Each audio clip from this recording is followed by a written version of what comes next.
So I designed the athletic wear for this big company named Janssen. I remember I told them one time, I want to go to Europe for 3 weeks or a month. I wanted to go for a month. And I didn't have that kind of vacation time. And I told them, I said, I'll research the fashion so you guys don't have to pay for it. I'll pay for it. But you have to pay me my salary. In other words, I need a paid month's vacation. This was, I was 26 years old. I had only been working there a few years. I mean, who did I think I was? Well, obviously, I felt pretty good about myself. And they said yes.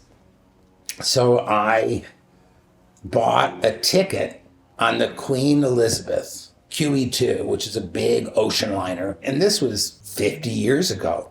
And then as soon as I got back, that's when my sister died. She went on this diet. The name was the Last Chance Diet, which is very appropriately named because it truly was her last chance.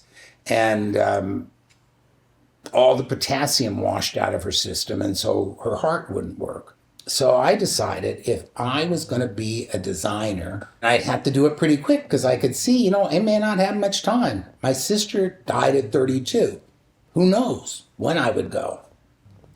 So I started my own fashion line. And the people I worked with at the big company, they were all like, oh no, don't do that. You're giving up this, you're giving up that, which was very true. You give up health care, vacations, your regular paycheck, that sort of thing. I knew I needed to do it. And I didn't know how to do it because there had been nobody in my family that had ever done that. No one had ever started a business. The stores didn't know how to take me because it's like, I'm a designer in California.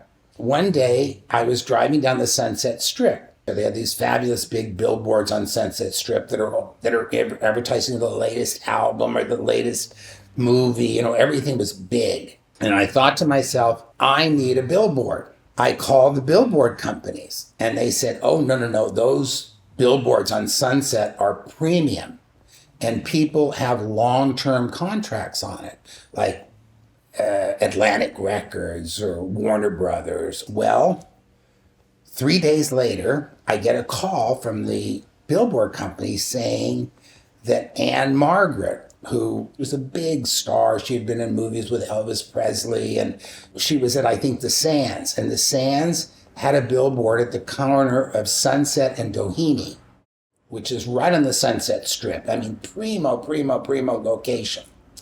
And she was rehearsing for her stay in Las Vegas, and she fell off of the stage and landed flat on her face. But the good thing was she wasn't going to perform. And that meant that billboard was available for that 1 month, which is pretty much what I could afford because it's expensive. And so I did it. I had been selling my clothes to different stores, and there was one store I sold to on Rodeo Drive called Jerry Magnin. So I said to them, I'm going to buy a billboard on Sunset Boulevard for the month of June if you give me the windows of your store for the month of June, and we'll do a promotion. So they agreed. They were happy. It wasn't going to cost them anything. And that really kind of pushed me to the front of the line. I got a lot of publicity on that because in those days, Calvin Klein wasn't advertising on billboards. No fashion group was advertising on billboards. I was really the first, definitely in Los Angeles, that was a fashion designer that advertised on a billboard.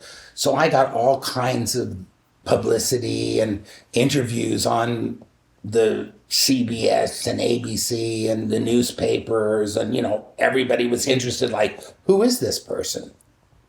They expected me to be really big because it was a big thing. I mean, to get a billboard, people say, how much did it cost? I said, all I remember is it costs about as much as a new Cadillac. So that's how much it cost me. And that, for me, was a lot of money back in those days. I mean, now, of course, it's even more. But I did it, and it was for 1 month. And it just so happened that I was living at the time on Doheny and Sunset. So as kismet as it would be, I could see the billboard out of my window of my apartment. So I had a big billboard party on Sunset Strip. I invited all my friends and the press and everything. And, it was very glamorous. And I had, all kinds of, I had valet parking and I really did it up. All of a sudden, people started to hear of me. The buyers and the stores in New York heard of me. Before then, they never heard of me. But since I had gotten this national publicity, it was like, hey, who's this guy? Who's this young designer? He's selling a very good store in Beverly Hills. It was the best men's store in Beverly Hills. And so pretty soon I was selling Neiman Marcus. Saks Fifth Avenue gave me all their windows. Macy's gave me my own boutique. And that's kind of how I became a fashion designer. My name in my company was Van Martin for himself. Because in those days, everybody was always for somebody else. And I figured, no, this is me. I'm doing it. This is who it's for. And the clothes are things that I liked. And so I did it Van Martin for himself. That's what the billboard said.